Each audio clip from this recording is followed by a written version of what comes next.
Matt Berry and Sage Steele, welcome back to SportsCenter. It was a Hollywood showdown last night in downtown Los Angeles. Kawhi Leonard, Paul George, and the Clippers taking on LeBron James and the Lakers. The battle for Los Angeles. Here we go. Clippers, they came out hot. 7 different players hitting a 3. Norman Powell, he had 4. Paul George, Reggie Jackson, each had 3 apiece. This is in the first half. Overall, Clippers 15 threes, most in any half this season.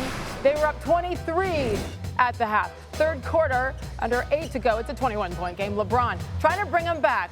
And hey, that's a good start from beyond the arc. Now it's a 19-point deficit. Patrick Beverly, the dish to LeBron. If he's hot, you got to keep feeding him. So at the end of the third quarter, they brought it to within 16. So still a lot of work to do here. Early fourth, LeBron James, heard of him from downtown? Yeah, within 15 points now. And again, there's a lot of time left, but they got to do something. And can it be just LeBron? I guess if he does that, the spin and the slam, he became the first player to score 40 points against all 30 franchises with that bucket. That's .41. They're within 16. Now, one more 3 for LeBron James. Why not? So down to 10. How about his former teammate in Miami and Cleveland, Dwayne Wade? He approves.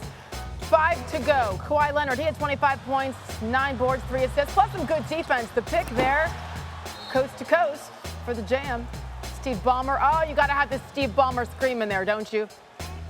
Paul George, he had 27 and 9. He had a good night. And the Clippers, they are now 10-0 since Ty Lue took over as head coach. 133 to 115. They blew him out. The Battle of Los Angeles. LeBron, 46 points, 8 rebounds, and 7 assists, and really nothing seems to be stopping him of late, not even Father Time, which usually is undefeated. He turned 38 almost a month ago. He's led the league in scoring ever since with 36 points per game, as you see. Let's not forget the nearly 10 boards and nearly 8 assists as well. At some point, Monica McNutt, this really isn't that surprising anymore, right? I guess it shouldn't be, as we say hello to our basketball analyst, Monica, joining us now live. And Woj is reporting, Monica, that Anthony Davis, who's been out since mid-December with a foot injury, he's expected to return in tonight's game against the Spurs. And then how about the new kid, Rui Hachimura, also available after Monday's trade from Washington. So if this team can get everybody there and stay healthy, what should our expectations be of the Lakers in a wide-open Western Conference? Sage, stay healthy being the key phrase there. However, if this team can manage to do that, I was courtside for one of Anthony Davis's games over the course of that run prior to the foot injury in Philadelphia. And while he struggled with foul trouble in that particular ball game, there is no denying the way that his presence shifts the spacing on the floor for the Los Angeles Lakers. And I think when you go through this roster, as much as it has been maybe not praised for his age, you do have a plethora of guys with deep playoff experience. LeBron James obviously being at the forefront of that. Then you've got Anthony Davis, you've got Russell Westbrook, who's been there. You've even got Patrick Beverly, who's been there on different teams.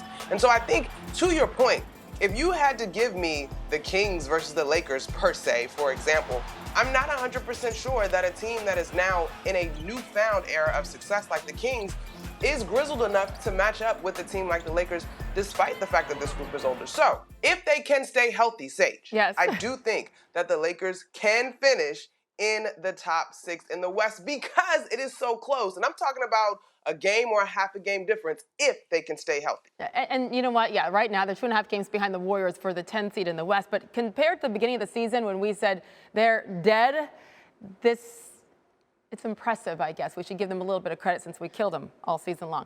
I mentioned the Warriors. It's true. Speaking of the Warriors, Grizzlies were squaring off tonight, 10 o'clock Eastern time in San Francisco. It's on ESPN. Memphis has gone from winning 11 straight games now to losing 3 in a row. And they just lost Steven Adams, their big man, for 3 to 5 weeks with a PCL sprain. So how should Memphis try to adjust without Steven Adams?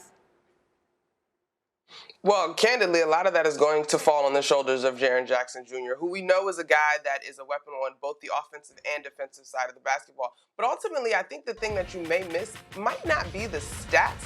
You know that Steven Adams is the enforcer, the protector, the sort of veteran that kind of keeps this young and spunky group level-headed. And so I think it's going to be important that his voice is still present. I imagine that he still will be with the team as he's recovering from this PCL, but you obviously miss his presence in the paint. He's a terrific screener for the Memphis Grizzlies, and he's always in the right place in the right time.